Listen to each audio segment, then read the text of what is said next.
This is a short video all about the handbrake, or in this case, foot brake mechanism in a Mercedes R107 SL. This is a 1975 280 SL, and on the earlier cars they had a foot brake down there and a release knob here.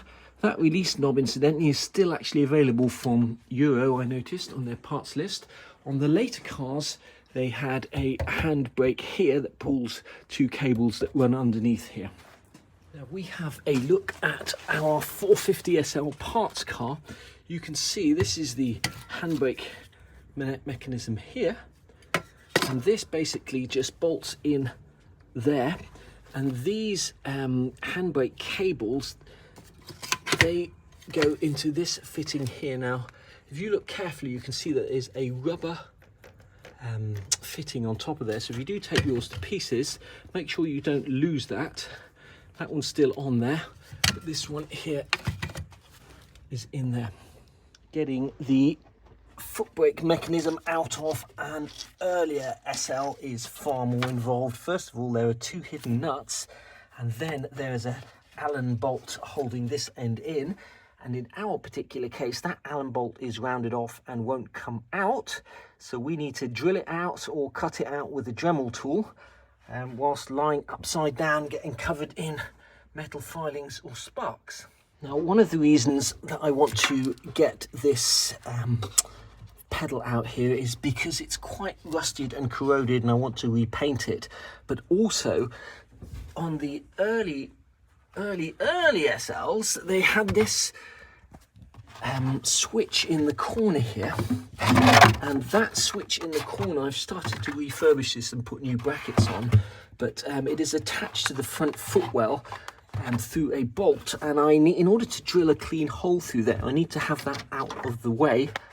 So that's one of the main reasons for taking that out. If you do ever need to take this foot brake mechanism out, the first thing to realise is that these here are not nuts. This is actually bolted in the through two studs that are welded onto here, and in order to get this undone, you actually need to put a open ring spanner or a spanner in there and undo the nuts. So you can see I've undone the nuts, and they'll have a little spring washer and a little nut. But that was the easy bit.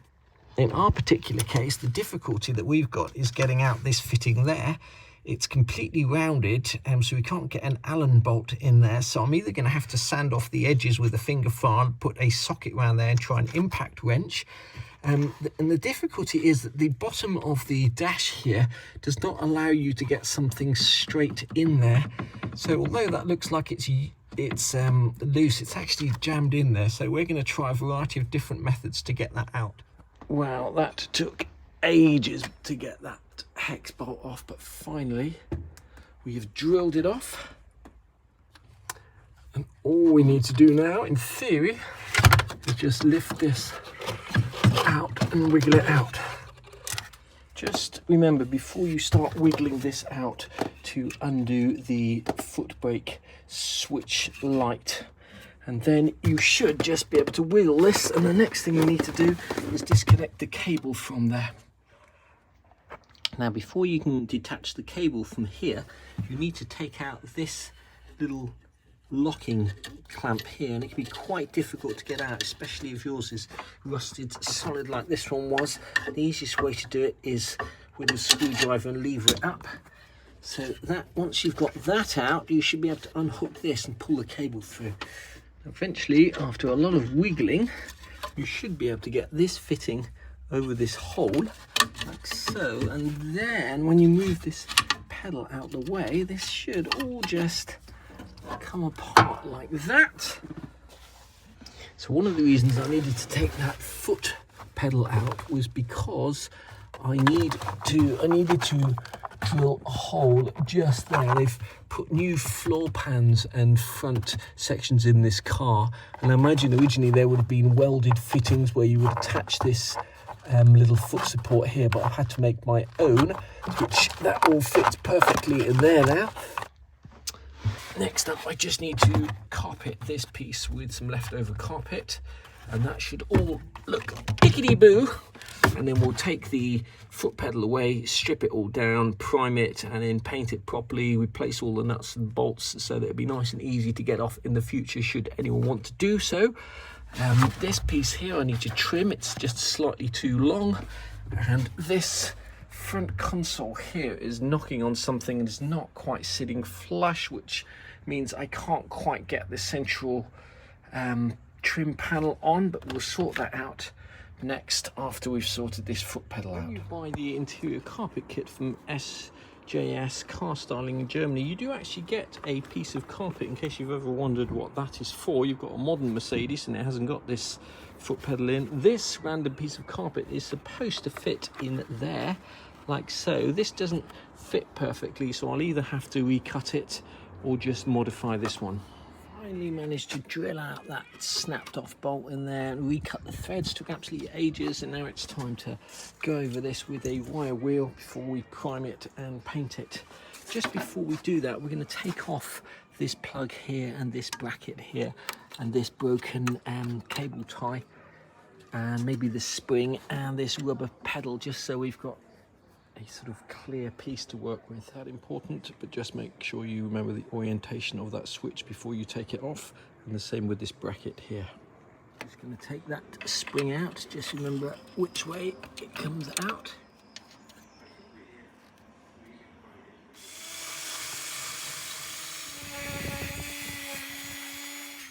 I've got off most of the surface rust of this footbrake mechanism here. It's a very awkward shape, so we've used a mixture of Dremel, drill, finger file. It's very difficult to get inside all of these parts, and if I had more time, what I'd do is I'd just leave this in a rust bath for a few days, and that would get rid of all the rust inside there.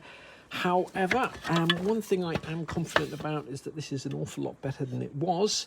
So what we're going to do is just cover it with rust encapsulator now, and then spray it with some chassis black, and that will leave it, as I say, not perfect, but an awful lot better than it was before we started. Just gone over that with some light coats of the Eastwood rust encapsulator, and then we'll possibly come back and give that another coat of rust encapsulator, and then top coat it with the Eastwood chassis black. Next day, and we're going to give this another coat of the Eastwood chassis black rust encapsulator. The advantage of using the red rust encapsulator is you can quite easily see any of the bits that you've missed.